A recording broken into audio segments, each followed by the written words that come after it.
শাকিব খানের প্রিন্সের সাথে এরকম দুই নাম্বারই কেন? জবাব চাই স্টার সিনেপ্লেক্সের কাছে। এখনও পর্যন্ত স্টার সিনেপ্লেক্স দুটি সিনেমার শো টাইম প্রকাশ করেছে। একটি হচ্ছে আফরান নিশোর দম এবং অন্যটি হচ্ছে চঞ্চল চৌধুরী এবং মোশাররফ করিম অভিনীত বনলতা এক্সপ্রেস। যথারীতি আফরান নিশোর দম প্রায় 26+ শো পেয়েছে, অন্যদিকে বনলতা এক্সপ্রেস পেয়েছে 19টির কাছাকাছি শো।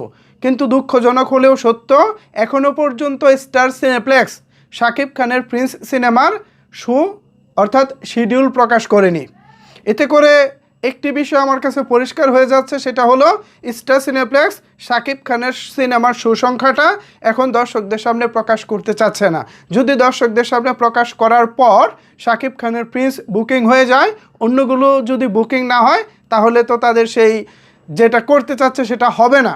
আমি স্টার সিনেপ্লেক্স কর্তৃপক্ষকে অনুরোধ করে বলবো, শাকিব খানের সিনেমার সাথে দুই নাম্বার এটা করবেন না। বিগত দিনে প্রিয়তমা, বরবাদ, তুফান, তাণ্ডব প্রত্যেকটা সিনেমা আপনাদের এই সিনেপ্লেক্সে ব্যাপক ব্যবসা দিয়েছে। তো এত ব্যবসা এবং এত পরীক্ষা দেওয়ার পরেও যদি শাকিব খানের সঙ্গে আপনারা এই দুই নাম্বারিটা করেন, সেটা আমাদের জন্য দুঃখজনক। আমরা দর্শকরা স্টার সিনেপ্লেক্সে সিনেমা দেখতে চাই, এর জন্য আমরা আগে ভাগে আপনাদের ওয়েবসাইটে বসে আছি এবং সেখান থেকে আমরা টিকিট কিনবো।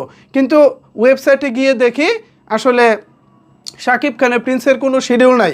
এমনকি আপনাদের ফেসবুক পেজে দেখলাম আফরান নিশোর দম এবং চঞ্চল চৌধুরী মোশাররফ করিমের বনলতা এক্সপ্রেসের শো শিডিউল প্রকাশ করেছেন আপনারা।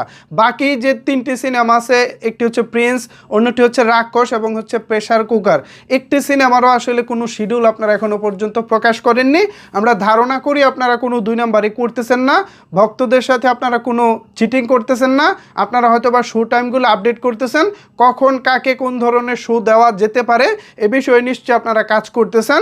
এখনও পর্যন্ত আমি এই ফেয়ার জায়গাটাতেই থাকতে চাই। আমি ভাবতেও চাই না আপনারা শাকিব খানের সিনেমাটাকে পিছিয়ে দিতে চাচ্ছেন, শাকিব খানের সিনেমাটার জন্য টিকিট কম কাটা হয়, এ কারণে আপনারা অন্য সিনেমাগুলোর আগে ভাগে শো শিডিউল প্রকাশ করেছেন।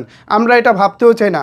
আমরা এটা ভাবতে চাই যে আপনারা হয়তোবা শিডিউলটা মেলাচ্ছেন, কখন কাকে কোন শো দেওয়া যায়। তবে এটা ভুলেও করবেন না, যে নায়ক গত 3-4 বছর ধরে আপনাদেরকে লাগাতার ব্যবসা দিচ্ছে, ঠিক ওরকম একজন নায়কের সিনেমাকে আপনারা শিডিউল পরে দিয়ে টিকিটটা যেন দর্শকরা আগে ভাগে অন্য সিনেমার কিনে ফেলে, এরকম একটা বন্দোবস্ত করে দিবেন, এটা আসলে হতে পারে না। এটা সত্যিই দুঃখজনক। আজকে 2026 সালে এসে এটা আসলে মানা যায় না। এমন হতো যে শাকিব খানের ছবিগুলো সিনেপ্লেক্সে চলতেছে না, তাহলে আমরা ভাই দায় স্বীকার করে নিতাম যে চলতেছে না, তারা শিডিউল দিবে কেন? যেখানে প্রিয়তমা, তুফান, বরবাদ, তাণ্ডব প্রত্যেকটি সিনেমা দাপিয়ে ব্যবসা করেছে, সেখানে আপনাদের এই আচরণ সত্যি আমাদেরকে হতাশ করেছে, হতাশ করতেছে। আশা করব খুব দ্রুতই আপনারা শিডিউল সমন্বয় করে শিডিউল প্রকাশ করে দিবেন। তো ভিউয়ার্স, এখনও পর্যন্ত যারা স্টার সিনেপ্লেক্সের শো সংখ্যা নিয়ে দ্বিধাদ্বন্দ্বে আছেন, আপনাদেরকে বলবো একটু ধৈর্য ধরেন। আশা করি খুব দ্রুতই আপনারা স্টার সিনেপ্লেক্সের পক্ষ থেকে শিডিউল বা শো সংখ্যা পেয়ে যাবেন।